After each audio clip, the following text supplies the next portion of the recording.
एक दिन बगदाद का सबसे ताकतवर बादशाह अपने शाही जलूस में निकला। रस्ते में एक कब्रिस्तान आया और वहां एक पागल कब्रों से बातें कर रहा था। ए कब्र वालों, तुम्हारा बादशाह कौन था?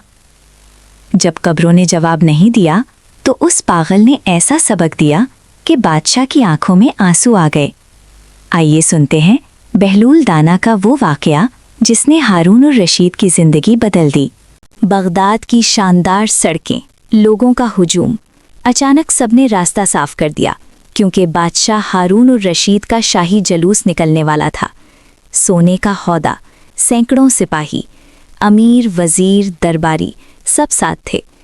लोग सड़कों के दोनों तरफ खड़े होकर ताज़ीम कर रहे थे। बादशाह सलामत, बादशाह सलामत की आवाज़ें गूंज रही थीं। बादशाह हारून और रशीद अपने हौदे में बैठे थे। उनके चेहरे पर फख्र था, उनकी आंखों में अपनी ताकत का नशा था। वो सोच रहे थे, मैं बगदाद का बादशाह हूँ, दुनिया का सबसे ताकतवर हुक्मरान। जलूस आगे बढ़ता रहा, शान और शौकत का मुजाहिरा जारी रहा। तभी रास्ते में एक पुराना कब्रिस्तान आ गया। वीरान कब्रें, खामोशी, सन्नाटा, मौत की खामोश याद दहानी। कब्रिस्तान के करीब एक शख्स खड़ा था। फटे पुराने कपड़े, लंबी सफ़ेद दाढ़ी, हाथ में एक लकड़ी। ये बहलूल दाना थे। लोग उन्हें पागल समझते थे, लेकिन वो पागल नहीं थे, वो दुनिया की हकीकत जान चुके थे। बहलूल कब्रिस्तान की तरफ देख रहे थे, गहरी सोच में। और फिर अचानक बहलूल ने ऊंची आवाज़ में पुकारा, ए कब्र वालों, ए कब्र वालों। शाही जलूस में हलचल मच गई। लोग हैरान हो गए, ये क्या कर रहा है? बादशाह की नज़र बहलूल पर पड़ी। ये बहलूल है, फिर कोई पागलपन कर रहा होगा, किसी वज़ीर ने कहा। बादशाह ने हुक्म दिया, जलूस रोको, देखते हैं ये क्या कर रहा है। सारा जलूस रुक गया। बहलूल दाना ने फिर पुकारा, ए कब्र वालों, मुझे बताओ, तुम्हारा बादशाह कौन था? खामोशी। कब्रों से कोई आवाज़ नहीं आई, सिर्फ हवा की सनसनाहट थी। बहलूल ने इंतज़ार किया, फिर दोबारा पुकारा, ए कब्र वालों, तुम्हारा वज़ीर कौन था? फिर खामोशी। कब्रें खामोश पड़ी थीं, कोई जवाब नहीं। दरबारी आपस में फुसफुसाने लगे, ये वाकई पागल है।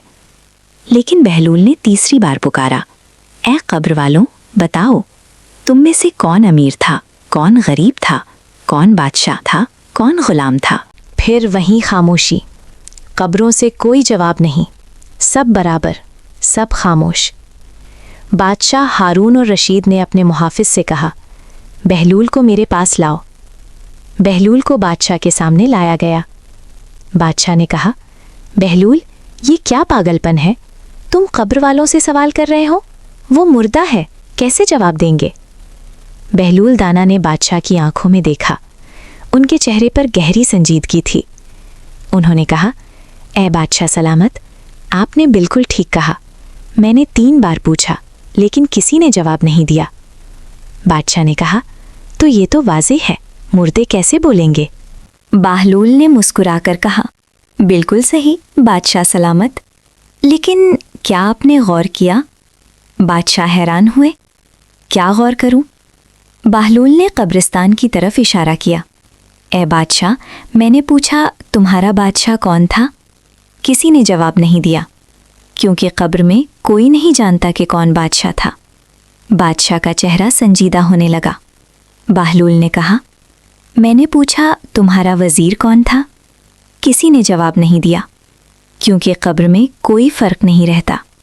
मैंने पूछा, कौन अमीर था, कौन गरीब? फिर खामोशी, क्योंकि ये बादशाह कब्र में सब बराबर हैं। बादशाह के चेहरे का रंग उड़ने लगा। बहलूल ने कहा, आज दुनिया में फ़र्क है।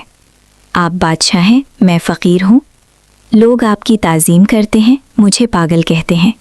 लेकिन जब हम दोनों इस कब्रिस्तान में आएंगे तो कोई नहीं पूछेगा कि कौन बादशाह था, कौन फ़कीर।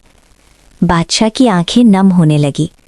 बहलूल ने कहा, आपका सोने का ताज यहीं रह जाएगा, आपका ये शाही लिबास यहीं रह जाएगा, आपकी दौलत, आपका ख़जाना, आपका महल सब यहीं रह जाएगा।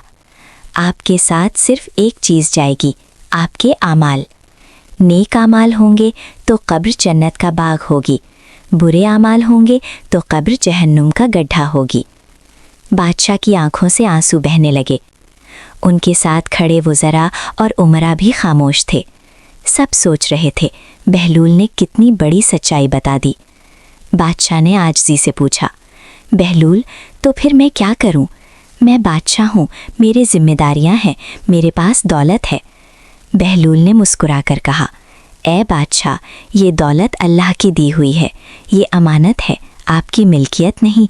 इसे अल्लाह की राह में खर्च करें, गरीबों की मदद करें, यतीमों का सहारा बनें, बेवाओं की खबरगिरी करें, मुसाफिरों की मेहमान नवाज करें, इंसाफ करें, जुल्म न करें, अल्लाह की इबादत करें और अल्लाह की मखलूक की खिदमत करें, क्योंकि एक दिन आपको भी इस कब्रिस्तान में आना है और वहाँ सिर्फ आपके आमाल पूछे जाएंगे, आपका तख्त नहीं, आपका ताज नहीं। बादशाह ने कब्रिस्तान की तरफ देखा, फिर अपने शाही जलूस को देखा, फिर अपने सोने के होदे को देखा। सब बेमानी लगने लगा, सब आरसी लगने लगा। बादशाह ने कहा, बहलूल तुम सच कहते हो, मैं कितना गाफिल था। मैं अपनी ताकत पर फख्र कर रहा था, अपनी दौलत पर इतरा रहा था, लेकिन मैं भूल गया था कि ये सब एक दिन ख़त्म हो जाएगा। बहलूल ने कहा, ए बादशाह, गफलत से बेदार हो जाना बहुत अच्छी बात है, लेकिन कब्र में जाने से पहले जाग जाएं, क्योंकि कब्र में जाने के बाद कोई मौका नहीं मिलता। बादशाह का दिल बदल चुका था, उनकी आंखें खुल चुकी थीं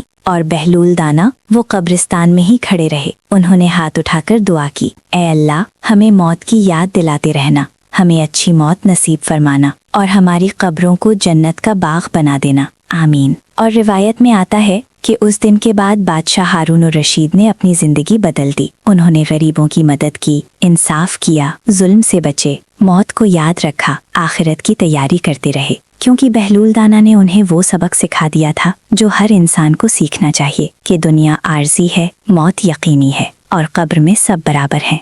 तो ये था वो वाकया जब कब्रों की खामोशी ने बादशाह को हिला दिया। याद रखें दोस्तों, एक दिन हम सबको भी इस कब्रिस्तान में जाना है। वहाँ कोई नहीं पूछेगा तुम कौन थे, वहाँ सिर्फ ये पूछा जाएगा तुमने क्या किया। तो आइए आज से ही तैयारी शुरू कर दें। बहलूल दाना की ऐसी ही मजीद हिकमत भरी कहानियाँ सुनने के लिए इस चैनल को सब्सक्राइब करें और बेल आइकन दबाएं। कमेंट में बताएं, क्या आप भी मौत को याद रखते हैं? अल्लाह हम सबको अच्छी मौत नसीब फरमाए, आमीन। अल्लाह हाफिज।